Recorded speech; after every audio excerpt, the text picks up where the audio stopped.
नमस्कार। बिहार लोक सेवा आयोग द्वारा आयोजित इस विशेष पॉडकास्ट में आप सभी का स्वागत है और मैं हूं सिमरन। एकीकृत 70वीं संयुक्त प्रतियोगिता परीक्षा का परीक्षाफल दिनांक 20 जून 2026 को आयोग द्वारा प्रकाशित कर दिया गया था, जिसमें कुल 2027 अभ्यर्थियों ने सफलता प्राप्त की। सफल अभ्यर्थियों में बड़ी संख्या ऐसे अभ्यर्थियों की भी है जिन्होंने आर्थिक चुनौतियों, ग्रामीण परिवेश और सीमित संसाधनों के बावजूद सफलता हासिल की। इस दौरान सोशल मीडिया के विभिन्न प्लेटफॉर्म्स पर कई ऐसे विश्लेषक और कथित शिक्षकों द्वारा परीक्षा फल का लगातार विश्लेषण भी किया जा रहा था और अभ्यर्थियों को भ्रमित एवं गुमराह करने का भी प्रयास किया गया। सोशल मीडिया पर चल रहे ऐसे तमाम मुद्दे और कुछ महत्वपूर्ण सवालों पर चर्चा करने के लिए आज हमारे साथ मौजूद हैं भारतीय प्रशासनिक सेवा के वरिष्ठ पदाधिकारी एवं बिहार लोक सेवा आयोग के परीक्षा नियंत्रक श्री राजेश कुमार सिंह जी। सर, आपका बहुत बहुत स्वागत है। सर, परीक्षा फल आयोग द्वारा जब प्रकाशित किया गया उसके उपरांत देखा गया कि सोशल मीडिया पर कई कथित शिक्षकों और विश्लेषकों द्वारा परीक्षा फल का विश्लेषण किया जा रहा है और उस दौरान एक जो मुद्दा बहुत ज्यादा देखने को मिला वो था English medium versus Hindi medium का। सर, बहुत सारे अभ्यर्थियों का सर ऐसा मानना था कि इंग्लिश मीडियम के अभ्यर्थियों को हिंदी मीडियम के अभ्यर्थियों की तुलना में आयोग में अधिक अवसर मिलते हैं। तो सर, इस पे आप क्या कहना चाहेंगे? सर, इसमें सबसे पहले मैं कहना चाहूँगा कि यूपीएससी की तरह बिहार लोक सेवा आयोग फॉर्म भरवाते समय मीडियम नहीं भरवाता है, इसलिए हमें खुद ही नहीं पता रहता है कि अगर फाइनल रिजल्ट निकला है तो उसमें कितने हिंदी मीडियम के छात्र हैं और कितने अंग्रेजी मीडियम के छात्र हैं। जो कोई भी ऐसा आंकड़ा प्रस्तुत कर रहा है केवल भ्रमित करने के लिए प्रस्तुत कर रहा है। जो डेटा हमारे पास नहीं है वो किसी शिक्षक या किसी छात्र के पास कैसे हो सकता है। आयोग कोई फॉर्म में ऐसा प्रावधान ही नहीं रखा है कि इंग्लिश हिंदी मीडियम भरा जाए। जिसमें सुविधा है अपना परीक्षा देता है।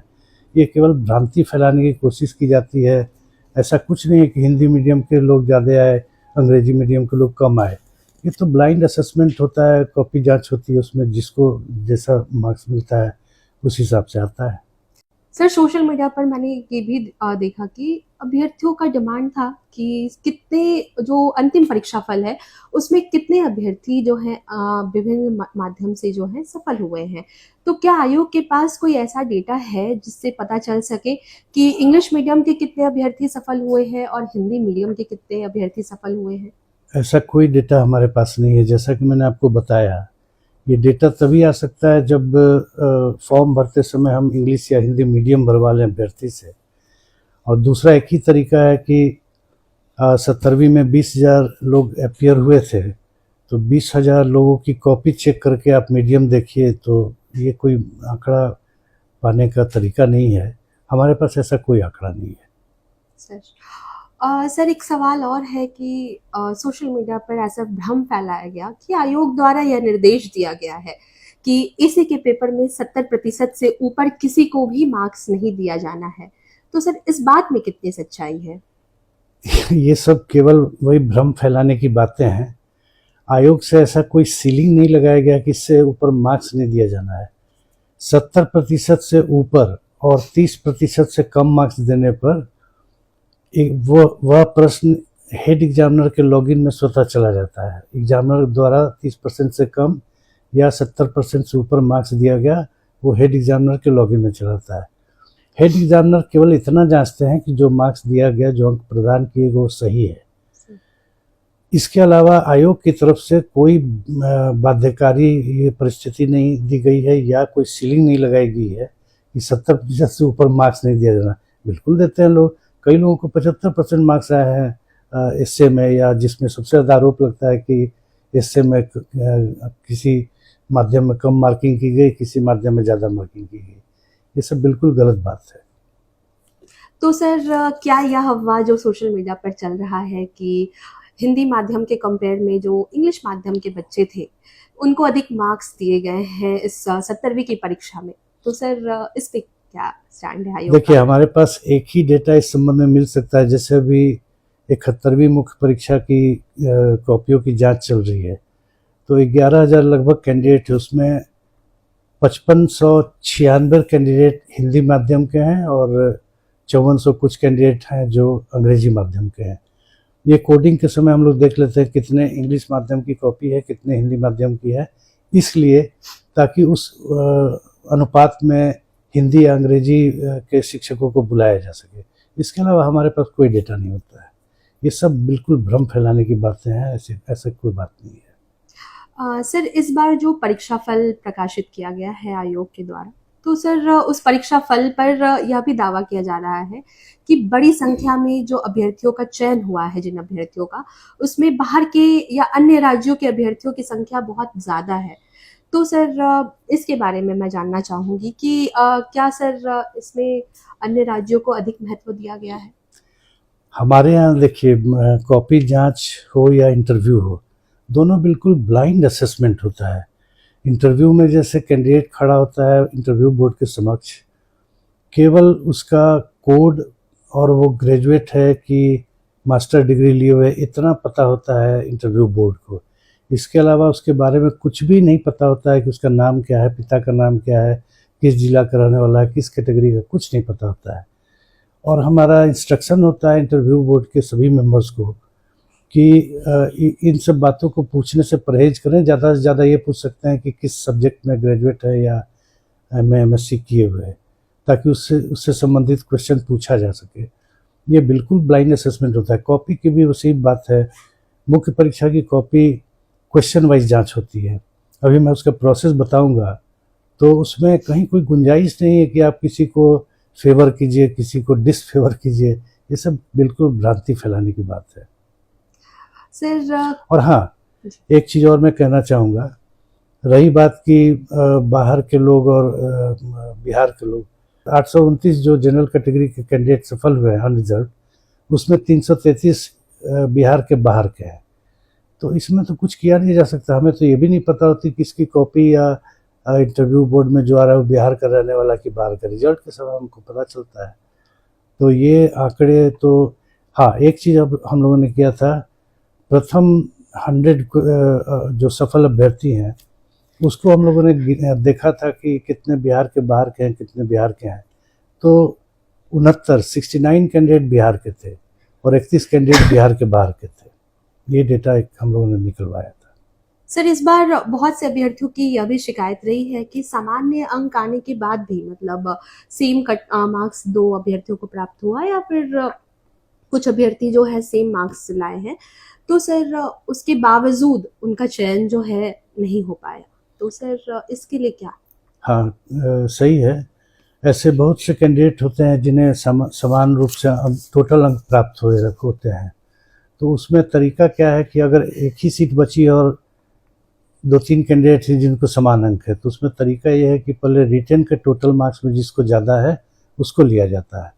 अगर रिटन के सभी कैंडिडेट जो 2-3 हैं सबको रिटन में बराबर मार्क्स है, रिटन का मतलब है GS1, GS2 और ऐसे मिलाकर, तो वो भी अगर समान अंक है तब देखा जाता है कि ऐसे में किसको ज़्यादा मार्क्स है।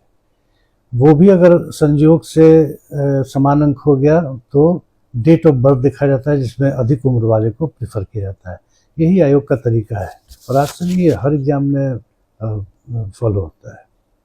तो कई लोग को एक और मैं बात बता दूं, पीटी या मेन में अंतिम जो कट ऑफ मार्क्स किसी कैटेगरी का है उस पर जितने कैंडिडेट होते हैं उसको हम लोग ले लेते हैं।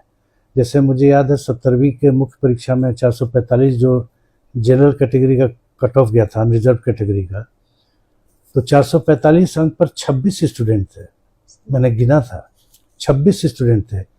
तो मुख्य परीक्षा और पीटी में क्या होता है कि 26 को हम लोग ले लेते हैं। उसमें चूँकि सीट का लिमिटेशन होता नहीं है, लेकिन फाइनल रिजल्ट में सीट का लिमिटेशन होता है, इसलिए हम पहले देखते हैं कि एग्रीगेट मार्क्स किसका ज़्यादा है। वो अगर समान है तो फिर देखते हैं एसए में किसको ज़्यादा है, एसए भी अगर समान है तो डेट ऑफ बर्थ देखते हैं। यही तरीका है। सर, ऑन स्क्रीन मार्किंग प्रक्रिया क्या है और इसको अपनाने से क्या फायदे हैं सर? ऑन स्क्रीन इवैल्यूएशन की प्रक्रिया पिछले 3-4 सालों से आयोग में अपनाई जा रही है। ऑन स्क्रीन प्रक्रिया अपनाने से कॉपी की जांच जल्दी हो जाती है और पैरवी या इस तरह की किसी चीज़ की गुंजाइश बिल्कुल ज़ीरो हो जाती है। ऑन स्क्रीन इवैल्यूएशन में पहले हम लोग क्या करते हैं कि सभी कॉपियों का रोल नंबर और नाम हटा करके कोडिंग कर देते हैं। डबली कोडेड रहता है कॉपी, उसके बाद उसकी स्कैनिंग की जाती है। पिछले मुख्य परीक्षा जिसकी अभी कॉपी जांच चल रही है उसमें 24 लाख पेजेस की स्कैनिंग हुई है, सब मिलाकर 11,000 स्टूडेंट हैं, लगभग 24 लाख पेज की स्कैनिंग हुई है। 70वीं में ये 32 लाख का आंकड़ा, 32 लाख से भी ज़्यादा का आंकड़ा था। तो स्कैनिंग के बाद हम लोग परीक्षकों को बाहर से भी बुलाते हैं और बिहार के भी परीक्षक रहते हैं। हर एक परीक्षक को अपने कंप्यूटर स्क्रीन पर सिर्फ एक क्वेश्चन दिखता है, पूरी कॉपी नहीं दिखती है, और ये भी रैंडमली असाइन किया जाता है। और एक प्रश्न में हम लोग कम से कम 4 परीक्षकों को लगाते हैं। हिस्ट्री या स्टैट वगैरह ऐसे सब्जेक्ट हैं जिसमें 6-7 भी लगाते हैं। एसए में तो हिंदी एसए में 14 परीक्षकों को लगाया गया था, इंग्लिश एसए में भी करीब 8 परीक्षकों को इस बार लगाया गया। तो कोई परीक्षक जैसे हिस्ट्री है, हिस्ट्री में 3 क्वेश्चन है। हिस्ट्री के 2 नंबर क्वेश्चन में सपोज हमने 6 परीक्षक को लगाया है, तो 11,000 स्टूडेंट अभी मुख्य परीक्षा दिए हैं। 11,000 में किसका क्वेश्चन हिस्ट्री का 2 नंबर किस एग्जामिनर के पास जाएगा, ये बिल्कुल कंप्यूटर द्वारा रैंडम निर्धारित होता है। परीक्षक को जैसे इंटरव्यू बोर्ड का मैंने बताया कि रैंडम असेसमेंट करना होता है, पर्सनालिटी टेस्ट करना होता है, उसी तरह बिल्कुल रैंडम उनके सामने क्वेश्चन है और उसका आंसर है, उसकी जांच उन्हें करनी होती। किस अभ्यर्थी का प्रश्न है ये सब वहाँ कुछ वो देख ही नहीं सकते हैं, तो वो जांच करते हैं, बाद में कंप्यूटर से उसको कॉपी वाइज फिर समायोजित कर लिया जाता है। और इससे फ़ायदा है कि हम अनइवैल्यूएटेड कॉपी और इवैल्यूएटेड उत्तर पुस्तिका दोनों ही स्टूडेंट के लॉगिन में डाल देते हैं, माने स्टूडेंट अपना देख सकता है, प्रिंट आउट कर सकता है। तो एक फ़ायदा तो है कि स्कैनिंग करके और इवैल्यूएटेड अनइवैल्यूएटेड कॉपी हम उसके लॉगिन में डाल देते हैं। ये कम ही आयोग में इतना पारदर्शी व्यवस्था है कि हम स्टूडेंट को देखने देते हैं कि हाँ भाई आप देख लीजिए क्या आपको मार्क्स आया है, और रिजल्ट निकालने के पहले करीब 20-22 दिन स्क्रूटनी का काम चलता है, वो भी इम्पोर्टेंट है। इसीलिए आप ये देखेंगे कि रीटोटलिंग या किसी क्वेश्चन को अनइवैल्यूएटेड छोड़ दिया गया, ऐसा कभी शिकायत नहीं आती है। तो ऑन स्क्रीन से सबसे बड़ा फ़ायदा है कि पैरवी की गुंजाइश तो 0 हो जाती है, और सबसे बड़ी बात है कि स्टूडेंट को उनके लॉगिन में मिल जाता है देखने के लिए, स्कैनिंग करा कर ही हम लोग देते हैं। तो ये अच्छा है, आयोग के लिए भी अच्छा है कि स्टूडेंट के लॉगिन में देते हैं, पारदर्शी प्रक्रिया है। क्योंकि मुझे जहाँ तक पता है बहुत कम आयोग हैं जो स्टूडेंट के लॉगिन में मुख्य परीक्षा की भी कॉपी दे देते हैं। हम लोग तो अनइवैल्यूएटेड भी दे देते हैं कि स्टूडेंट देख ले कि कोई पेज ब्लर स्कैन नहीं हुआ है, कोई पेज छूट नहीं गया है। होता है जहाँ 24 लाख 35 लाख पेज की स्कैनिंग हो रही है तो एक आध पेज ब्लर आ जाता है, तो तुरंत स्टूडेंट मेल करता है, उसको हम लोग फिर कॉपी निकलवा के रीस्कैन करा देते हैं। तो सर क्या ये ओएसएम की जो प्रक्रिया है अन्य आयोगों में भी अपनाई जाती है? हाँ, कुछ राज्य के आयोगों में ये अपनाई जा रही है, लेकिन सभी जगह नहीं, कुछ ही राज्य के आयोग, लेकिन इसकी लोकप्रियता बढ़ती जा रही है और मुझे लगता है धीरे धीरे इसका प्रचलन बढ़ेगा। सर मैं ये भी जानना चाहूंगी कि ओएसएम में जो परीक्षक होते हैं क्या उनके मूल्यांकन की भी जांच की जाती है? हाँ, ये एक दूसरा फायदा ये है कि अगर आप ऑन स्क्रीन इवैल्यूएशन नहीं करा रहे हैं तो कौन परीक्षक कितना अंक दे रहा है ये हम लोग इवैल्यूएट करना मुश्किल हो जाएगा। लेकिन ऑन स्क्रीन इवैल्यूएशन में ग्राफिकली हम लोग हर सप्ताह या 10 दिन पर ये भी देख लेते हैं, ग्राफ के रूप में हमारे सामने आता है कि मान लीजिए कि 38 अंक का एक क्वेश्चन है, तो उसमें कोई परीक्षक अधिकतम 30-32 दे रहा है और न्यूनतम 24-25 दे रहा है अगर लिबरल है। तो कोई बहुत स्ट्रिक्ट एग्जामिनर है तो वो अधिकतम 25 दे रहे हैं और न्यूनतम 16 या 17 दे रहे हैं। तो वो हम लोग ग्राफिकली देख लेते हैं और फाइनली दोनों परीक्षक को बुला करके जो ज़्यादा लिबरल है कि नहीं आप थोड़ा स्ट्रिक्ट होइए, जो ज़्यादा स्ट्रिक्ट है उनको थोड़ा लिबरल होइए, ताकि एक समान ये देखिए एक ही क्वेश्चन को 5 अलग अलग आदमी को आप दे दीजिए जांच करने, तो ये तय बात है कि पांचों अलग अलग अंक देंगे, एकदम समान अंक दें ये बहुत रिमोट पॉसिबिलिटी है, मगर उसको भी इक्वलाइज करने के लिए हम लोग ये ग्राफिकल एनालिसिस करते हैं और संबंधित परीक्षकों को सुधार करते हैं। जैसे एक चीज़ और बता दूं, मैं इसी क्रम में 70वीं मुख्य परीक्षा में एक परीक्षक ने हिस्ट्री के क्वेश्चन में 0 अंक दे दिया काफ़ी सारे लोगों को। ये हम लोग के डेटा एनालिसिस से ही पता चला, जबकि हम लोग मान के चलते हैं कि पीटी परीक्षा कंप्लीट करके आया हुआ स्टूडेंट 0 अंक पाने का हकदार नहीं होता। हो सकता है कि साइंस का स्टूडेंट है, आर्ट्स का बिल्कुल किसी प्रश्न का नॉलेज ना हो, या आर्ट्स का स्टूडेंट है, साइंस का कोई कठिन प्रश्न आ गया तो नहीं लिख पाया। तो ऐसा मतलब रिमोट पॉसिबिलिटी नहीं है, लेकिन 0 अंक को हम लोग अवॉइड करते हैं और ये देख लेते हैं कि बहुत ज़्यादा। तो उसमें एक परीक्षक थे जिन्होंने 200 लोगों से भी ज़्यादा बच्चों को 0 अंक प्रदान कर दिए। तो उसका हम लोगों ने री एग्जामिन कराया दूसरे एग्जामिनर से, दूसरे एचई से, तो उसमें अंक बढ़े, तो उस परीक्षा को हटा भी दिया गया है। तो ये सब चीज़ें हम लोग ग्राफिकली देख लेते हैं। मतलब एक्शंस भी लिए बिल्कुल जाते हैं ऐसा नहीं कि परीक्षक जो भी जांच दिए हम सीधे रिजल्ट निकाल दिए। स्क्रूटनी होती है कि परीक्षक द्वारा कोई अनइवैल्यूएटेड क्वेश्चन नहीं छोड़ दिया गया, टोटलिंग में कोई गड़बड़ी नहीं हो गई मैंने, और भी जिस प्रश्न के आगे अंक देना है उसी प्रश्न के आगे उन्होंने अंक दिया है। छोटी बड़ी और भी बहुत सी चीज़ों को हम लोग देखते हैं। 0 अंक वाले को भी देखते हैं। 0 अंक देने से मना ही नहीं है, उसकी रीचेकिंग करा लेते हैं दूसरे एग्जामिनर से कि हाँ अगर 0 अंक पाने का हकदार है, दूसरा एग्जामिनर भी कहता है तो ठीक है। लेकिन उस एग्जामिनर का जो 70वीं में मैं बता रहा हूँ, उन्होंने 200 से ज़्यादा स्टूडेंट को 0 अंक दे दिए थे, जिसकी दोबारा जांच कराने पर लगभग सारे स्टूडेंट के अंक 1 से लेके आगे तक बढ़ गए थे। सर एक सवाल और है कि 70वीं संयुक्त प्रतियोगिता परीक्षा का जो है परीक्षा फल प्रकाशित किया हुआ 1 महीने से ऊपर का वक्त हो गया है सर, और जो अभ्यर्थी के अंक हैं वो भी रिजल्ट दे दिया गया है उनको, लेकिन सर मूल्यांकित कॉपियां कब तक उनको मिल जाएंगी?